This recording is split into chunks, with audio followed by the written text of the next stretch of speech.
last governments of the Abbasids, Abbas was the uncle of the Holy Prophet, and the last and the only Abbasid government present in this world today is Jordan. They are the only ones who write Al-Mamlakatul Hashimiyatul Arabiya. Hashimi is basically they are Abbasids. So the last Abbasid government will have a last ruler called Abdullah. Now these are traditions that have existed, and I have gone on to search some of the old prints that they exist with exactly the same wording. I have copies of over 100 years, over a few hundred years I have seen, and they have similar same wording that fit into these. Now some of the minor signs, you will see summer in winter and winter in summer, somewhere along those lines, the weather changing in the world. Now people are translating that in the modern language as global warming. I do not wish to go down that line, but they say that you will see, many of the traditions do mention that you will see a huge change in weather. According to the Holy Prophet, there will be huge changes in weather. There will be droughts, and then he mentions the reasons why there will be droughts or why there will be earthquakes, eclipses. You will see all of these in the final days before the Messiah comes. Before the Messiah comes, there will be major problems in the Middle East, and Middle East will not go out of the attention. There are 3 revolutions mentioned, and these are the final months. These are the final months, but we have not seen these 3 revolutions yet. But we do see some problems in Yemen. So there will be 3 revolutions. One from Iran in the final days that will be starting to help Iraq, because Iraq will have major catastrophes, in the sense that there will be probably major killings, huge killing in Iraq. Some traditions even mention that there will be something like 400,000 women will be killed. Any pregnant woman will be killed in this year. 400,000 now in Iraq. Some attack from someone from Jordan and Syrian areas. So probably, again, implications I do not wish to do, but these are the people who are giving implications that probably Taliban and the Al-Qaeda will come into power, and they will be the biggest threat. So something like 400,000 women will be killed, and you can imagine how many men will be killed. So probably Iraq will have major serious problems, and it will never ever get out of the attention until the Messiah comes and forms a government. And the capital of the Messiah will be in Iraq, according to the traditions of all Muslims. So the capital will be Kufa or Najaf. You will always hear Najaf on the news, south of Baghdad, and that will be the capital of the Messiah. Now, as far as the 3rd revolution is concerned, that will be in Yemen. The 3rd revolution is a very important revolution, because the leader of that revolution will not be known. No one would know the name or the picture of that person, and it will be a hidden underground movement. Many people will try and kill him, so there will be a major revolution happening in Yemen. So these are the things that Middle East will stay the center of attention in the final days. Now, some traditions mention in the west of Middle East, that's Europe and probably America, there will be a war.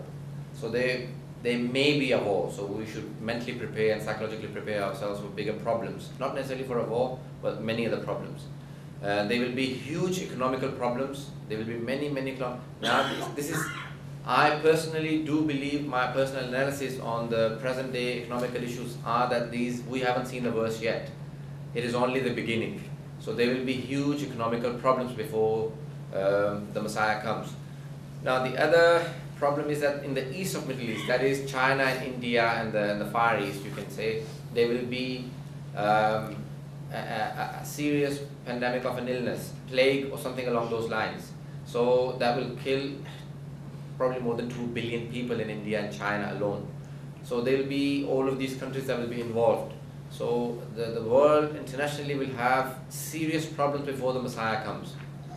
Everyone will be calling for a Messiah. Everyone means majority, 99% of the people, more than 99% of the people in the world will be saying, oh God, send someone. So when the problems reach a peak and everyone is calling for someone, that is when and the Messiah will come. I'm not sure how much time do I have. I did not keep track of the time. Probably 20 minutes or half an hour I've already spoken. Half an hour. Another probably 10 minutes and I'll take questions. Now, one of the major signs in the last days of the coming of the Messiah, there will be a murder in the pilgrimage during Hajj. During the pilgrimage of Hajj in Mecca, when you see the house of Mecca, the house of God, while doing tawaf, it is anti-clockwise. When people are doing tawaf or doing the circumambulation of Kaaba, of the house of God, during that time, a person will be murdered inside Kaaba. A person will come and stab another person inside Kaaba. So there will be a murder inside. The tradition by Imam Jafar Sadiq al-Islam says that it will be less than a month after that murder when the Messiah comes. The Messiah will come on a Friday afternoon. So probably noon time in Mecca. So afternoon, probably early afternoon from Mecca on a Friday. Some traditions have mentioned that it will be the 10th of Muharram, the first Islamic calendar month, Muharram. Now, Friday and 10th of Muharram. Now, obviously, the coming of Messiah, there will be a scream that the people will hear that the Messiah is coming in the last month of Ramadan. So about 4 months before the Messiah comes, in the night of the grand night, Laylatul Qadr, or the main night when the Quran was revealed. In that night, everyone will hear the verse of the Holy Quran in their language. This is the wording of the verse. Ja'al haqq wa zahaq al-batil, innal batila kana zahuqa. These are the words. The righteous is coming and the evil is leaving, and evil had only come to leave. So these are the words that will be announced, and the righteous will come. So that is the Messiah who will be coming. Now the Messiah will reappear from Mecca, first going to Medina and then going to Iraq. So basically coming from Saudi Arabia, but first going to Iraq and no other country because of the killing that will be happening in Iraq. So Iraq will have very serious problems at the time of the coming.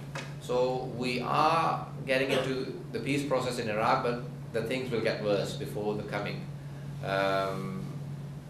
That is one of the major signs that the situation in Iraq will be for people will be intolerable.